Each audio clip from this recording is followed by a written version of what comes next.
அந்தமான் நிக்கோபார் தீவுகளுக்கு 3 நாள் பயணமாக சென்றுள்ள மக்களவை எதிர்க்கட்சித் தலைவர் ராகுல் காந்தி தி கிரேட் நிக்கோபார் தீவில் மத்திய அரசு செயல்படுத்த திட்டமிட்டுள்ள பிரம்மாண்ட உள்கட்டமைப்பு திட்டம் குறித்து கடுமையான விமர்சனங்களை முன்வைத்துள்ளார்.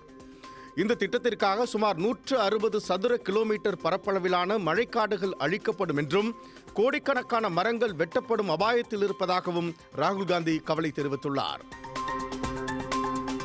பல தலைமுறைகளாக அங்கு வாழ்ந்து வரும் ஷோம்பென் மற்றும் நிக்கோபாரி பழங்குடியின மக்களின் உரிமைகள் பறிக்கப்படுவதாகவும் அவர்களின் ஒப்புதல் இன்றி நிலங்கள் கையகப்படுத்தப்படுவதாகவும் அவர் குற்றம் சாட்டியுள்ளார். இந்த ஒட்டுமொத்த திட்டமும் அதானி குழுமத்தின் வணிக லாபத்திற்காகவே செயல்படுத்தப்படுவதாகவும் இது வளர்ச்சி என்ற பெயரில் நடத்தப்படும் மிகப்பெரிய துரோகம் என்றும் அவர் குறிப்பிட்டுள்ளார்.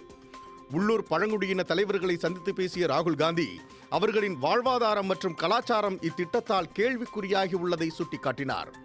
மத்திய அரசு சுமார் 92,000 கோடி ரூபாய் மதிப்பீட்டில் தி கிரேட் நிக்கோபரில் சர்வதேச சரக்கு பெட்டக முனையம், சர்வதேச விமான நிலையம் மற்றும் ஒரு புதிய நகரத்தை உருவாக்க திட்டமிட்டுள்ளது.